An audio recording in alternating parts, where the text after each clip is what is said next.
بسم اللہ الرحمن الرحیم۔ آج کے سچ کے ساتھ میں ہوں وسیم عباسی۔ آج ہم 3 خبروں میں بات کریں گے۔ ایک تو یہ کہ کیا واقعی اسرائیلی پرائم منسٹر نیتن یاہو نے یو اے ای کا دورہ کیا۔ دوسری خبر یہ ہے کہ جناب کیا کیمبرج کے اے لیول کے پرچے پاکستان میں لیک ہوئے، اس پر بہت بڑی انکوائری شروع ہو گئی ہے، اس پر بھی ہم بات کریں گے۔ اور انڈیا نے آخر ایک دم پاکستان کے ساتھ دوستی کا کیوں گن گانے شروع کر دیے ہیں، اور کہاں سے یہ اسٹیٹمنٹ آ رہی ہے؟ آر ایس ایس جو کہ ان کی جو دہشت گرد تنظیم سمجھی جاتی ہے انڈیا میں، بی جے پی کے ساتھی سمجھی جاتی ہے، بی جے پی کی پیرنٹ تنظیم سمجھی جاتی ہے جس پہ فسادات کے الزام ہیں، اس کے سیکرٹری جنرل نے جناب کہہ دیا ہے کہ پاکستان کے ساتھ بات چیت کرنی پڑے گی۔ فارمر آرمی چیف نے بھی کہہ دیا، یہ بات بتائیں گے۔ اور پاکستان میں تاجروں نے مطالبہ کیا ہے کہ جی جو دکانیں بند کرنے کے اوقات ہیں ان کو بڑھایا جائے، 8 بجے سے 10 بجے تک کیا جائے۔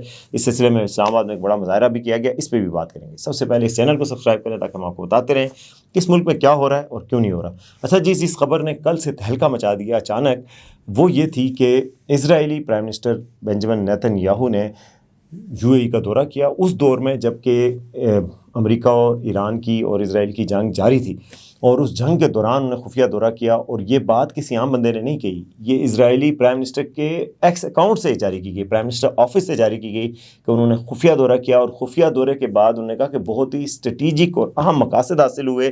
یہ بھی کہا جاتا ہے کہ آئرن ڈوم جو اسرائیل کا ایک سسٹم ہے جس کے ذریعے وہ میزائلوں کو روکتے ہیں، ایک قسم کا لوہے کا انہوں نے وہ بنایا ہوا ہے ڈوم کہ جی اس کے اندر تک نہیں کوئی میزائل پہنچ سکتا، انہوں نے یو اے ای کو وہ بھی دیا تھا تاکہ ایرانی حملوں سے بچ سکیں، اور اپنی پارٹنرشپ کو بہت آگے بڑھا دیا تھا۔ یہ دعویٰ انہوں نے کیا، پوری دنیا کے میڈیا پہ چلا، اور ظاہر ہے اسرائیلی پرائم منسٹر کے آفس سے اس سے پہلے جو دعوے ہوئے تھے ان میں آپ دیکھیں کتنے غلط ثابت ہوئے۔ غلط نہیں ثابت ہوئے، زیادہ تر وہ سیکھ ثابت ہوئے تھے، کہ جیسے انہوں نے کہا تھا کہ خامنہ ای صاحب کو شہید کر دیا گیا ہے، وہ بات صحیح ثابت ہوئی۔ اس کے بعد جو ایک اور ان کے فارن منسٹر کو شہید کیا گیا تھا، وہ بھی بات صحیح ثابت ہوئی۔ تو وہ دعویٰ جو وہاں سے آ رہا ہے تو اس میں لوگوں کو بڑی وہ ہوتی ہے کہ یہ کیسے ہو سکتا ہے کہ انہوں نے اپنے ہی پرائم منسٹر کے بارے میں اس کے آفس کہہ رہا ہے کہ نہیں دورہ کیا اور وہ نہ ہو۔ دوسری بات میں کیوں کہہ رہا ہوں کہ یو اے ای نے اس کی فوری تردید کی ہے، اور یو اے ای کی طرف سے کہا گیا کہ جی ہمارے جو تعلقات ہیں ان کو کسی خفیہ اس کی ضرورت نہیں، بڑے ٹرانسپیرنٹ اور کھلے تعلقات ہیں، اور ہماری یہ اس طرح کی بات بے بنیاد ہے، یعنی کہ یو اے ای نے اس کو ڈینائی کر دیا ہے۔ مگر کہا جا رہا ہے کہ ظاہر ہے یو اے ای اس چیز کو پولیٹیکل بیک لیش بھی آتی ہے، مسلم امہ میں بھی بیک لیش آتی ہے کہ جنگ جاری ہے، اور پھر ایران نے بھی اس بڑا سخت رد عمل دے دیا۔ ایران نے کہا کہ جی ہم پہلے ہی جانتے تھے کہ یہ ہو رہا ہے تعاون، اور جو یہ تعاون کر رہے ہیں ہمارے غصے سے نہیں بچ سکیں گے۔ گویا انہوں نے دھمکی دی یو اے ای کو کہ جی آپ نے ہمارے دشمن کو بنا دی اور بلایا اور اس کے ساتھ پنگیں بڑھائیں، تو پھر یہ ہے کہ ہم آپ پہ حملوں کو حق محفوظ رکھتے ہیں۔ پہلے بھی حملے خیر کرتے ہی تھے وہ، لیکن یو اے ای نے پھر اس پہ جو رد عمل دیا اس پہ آپ دیکھیں کہ یو اے ای کو ابھی بھی، کیونکہ یو اے ای کا ابراہم اکارڈ کے تحت تعلقات بن گئے تھے، ان کے باقاعدہ ایمبیسی کھل گئی، سفارت خانہ کھل گئے، سارا کچھ ہو گیا تھا، لیکن انہوں نے کہا کہ جی ہمارا کوئی ایسی بات نہیں ہے، ہم نے جو ہے وہ تعلقات جو رکھے ہوئے ہیں کھلے رکھے ہوئے ہیں، خفیہ دورہ نہیں ہوا۔ بہرحال اب آپ بتائیں کہ آپ کس پہ یقین کرتے ہیں۔ دوسری طرف پاکستان کی وزارت خارجہ میں آج میں گیا بھی تھا بریفنگ میں، ان سے پوچھا گیا کہ جی پاکستان کے 15,000 لوگوں کو یو اے ای سے ڈپورٹ کیا گیا رپورٹس کے مطابق۔ انہوں نے کہا مڈل ایسٹ آئی کوئی نامی ایک میڈیا کا ادارہ ہے، اس نے کہا، تو دفتر خارجہ نے کہا کہ ایسی بات نہیں ہے، ہم نے فگر آپ کو پہلے دے رکھے تھے، گزشتہ ہفتے کو 4,000 کے قریب کے لوگ تھے، اور وہ کہہ رہے تھے 2-3 سالوں میں ہوئے ہیں اور ٹیکنیکل بنیادوں پہ ہوئے ہیں۔ دفتر خارجہ نے کہا بھائی یو اے ای سے ہمارے بہت اچھے تعلقات ہیں، کوئی $8-9 بلین کی تجارت ہے، اور اتنے ہی ریمیٹنسز آتے ہیں۔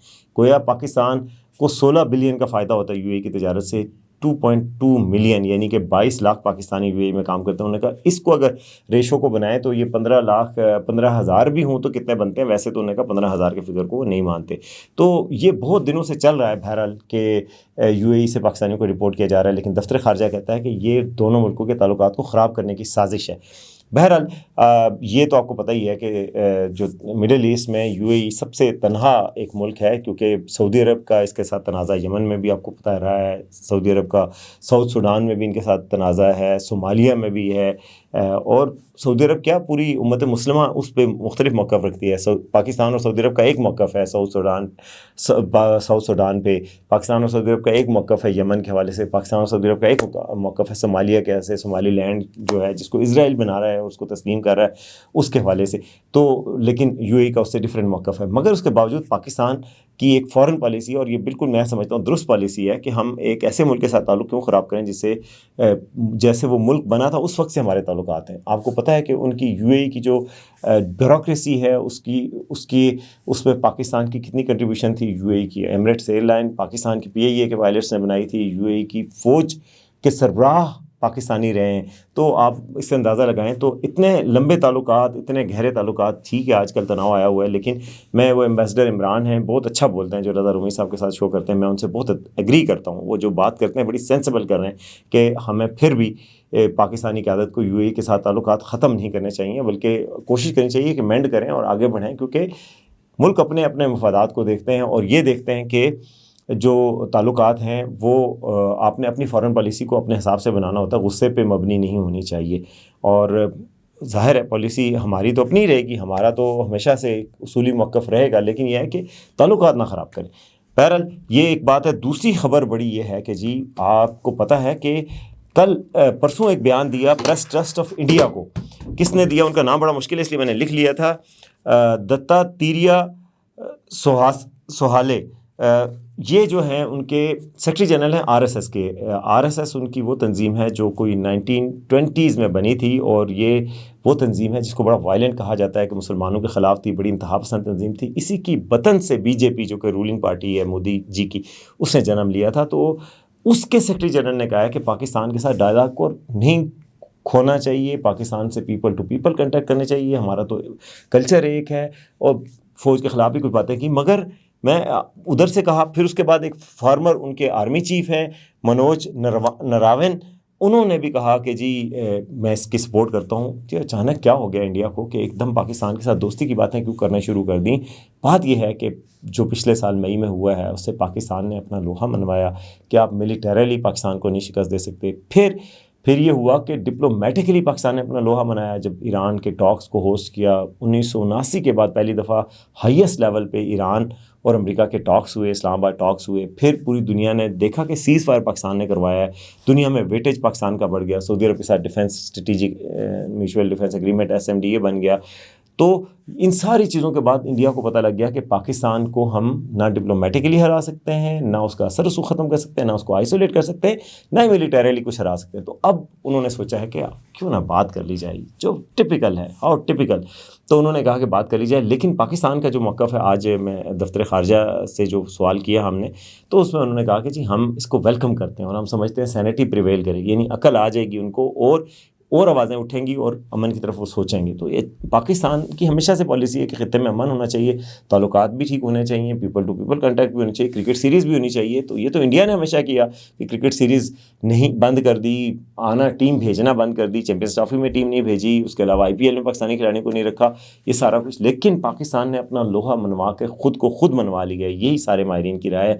اور انڈین میڈیا یہ بھی کہہ رہا ہے کہ گزشتہ سال مئی کے بعد جب انڈیا کو تھوڑے سے ہوش کے ناخن آئے تو پھر بیک چینل ڈپلومیسی شروع کی پاکستان کے ساتھ. Back channel track two diplomacy یہ ہوتی ہے کہ آپ کے ریٹائرڈ لوگ ملتے ہیں, حکومت کی ان کو آشیرواد ہوتی ہے لیکن سامنے نہیں آتے اور نہ کوئی حکومتی نمائندہ ہوتا ہے. تو آج میں نے دفتر خارجہ کے ترجمان جو طاہر اندرابی صاحب ان سے پوچھا بھی کہ بیک چینل چل رہی ہے, تو انہوں نے کہا بیک چینل کا تو سارا مقصد یہ ہوتا ہے کہ چھپکے کی جائے, خفیہ ہو. اگر کھول دی تو پھر تو وہ بیک چینل نہیں, وہ فرنٹ چینل ہوگی. تو اس لیے انہوں نے اس کی تصدیق نہیں کی, مگر یہ تصدیق پہلے بھی نہیں کرتے. ایک نیاز نائک ہوتے تھے, مشرف دور میں back channel diplomacy track two diplomacy شروع کی گئی, تو ان کے ذریعے ہوتی تھی, بریگیڈیئر تھے. اسی طرح ہر دور میں ہوتی ہے, تو یہ بھی چل رہا ہے. تو یہ میرا خیال ہے ویسے اچھی بات ہے. پاکستان کے لوگ چاہتے ہیں کہ بات امن کی طرف چلے, سنتاس معاہدے پہ وہ عمل کریں, جو انہوں نے پانی کا روکنے کا کہا تھا وہ ختم کریں, پاکستان کے ساتھ ایک پرامن ہمسائے کی طرح انسان بن کے رہنا شروع کریں. تو ہمیں کوئی مسئلہ نہیں, ہم بھی ان کے ساتھ رہ سکتے ہیں. پرامن بقائے بامی, یہی پاکستان کہتا ہے کہ دو نیوکلیر پاور میں جنگ تو آپشن ہی نہیں ہے. تو بہرحال انڈیا کو ہوش آ گیا ہے اور وہ پاکستان سے دوستی کا خواہاں ہے. یہ بڑی خبر ہے, یہ بریکنگ نیوز ہے.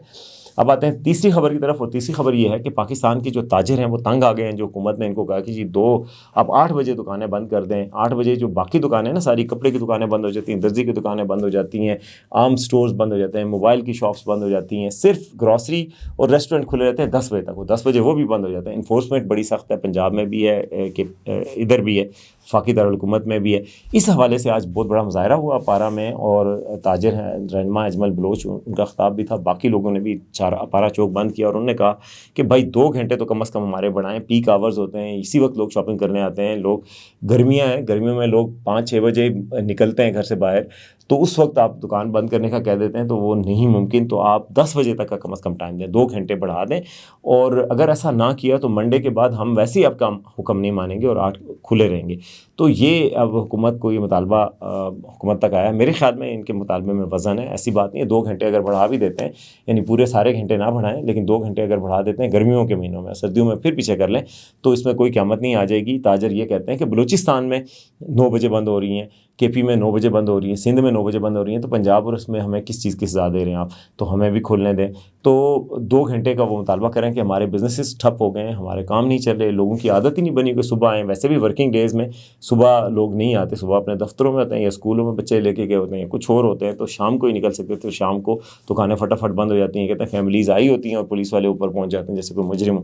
تو انہوں نے کہا کہ جی اب اس ٹائم کو ریوائز کریں. ویسے آپ کا کیا خیال ہے کہ یہ ٹائم ریوائز ہونا چاہیے کہ نہیں؟ اپنے کمنٹس میں ضرور بتائیے گا، کیونکہ اس پہ پاکستانی اس کی ڈیوائڈیڈ اوپینین ہے. ویسے میں یہ بات مانتا ہوں کہ جو ویسٹرن ممالک ہیں اور جاپان ہے، وہاں پہ لوگ اندھیرا ہوتے ہی دکانیں بند ہو جاتی ہیں اور لوگ سو جاتے ہیں، صبح جلدی اٹھتے ہیں، شام کو جلدی ختم کرتے ہیں، انرجی کی سیونگ ہوتی ہے. مگر پاکستان میں چونکہ ہیبٹ بنائی ہوئی ہے، اتنی جلدی تو یہ ساری ہیبٹ نہیں جائے گی، اور اس کا کوئی درمیانی راستہ نکالا جا سکتا ہے. چاہے ان کی بجلی کو ان کو کہا جائے کہ کم یوز کریں، اس وقت لائٹیں بند کر دیں، کم لائٹیں، بالکل منیمم لائٹیں یوز کریں، ایفیشنسی دکھائیں.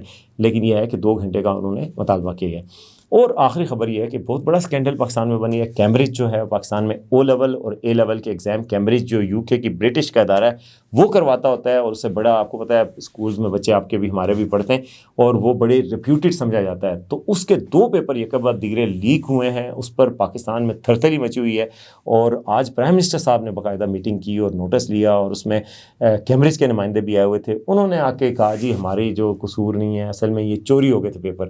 بھائی یہ بہت بڑا سیکیورٹی بریچ ہے، اور ان کو کہا گیا کہ آئندہ یہ بریچ نہیں ہونا چاہیے. یہ آپ کے اینڈ پہ بہت بڑا وہ مسئلہ ہے، لوگوں کے پیپروں کا نقصان ہوا ہے، لوگوں کے بچوں کو پیپر دوبارہ دینے پڑیں گے.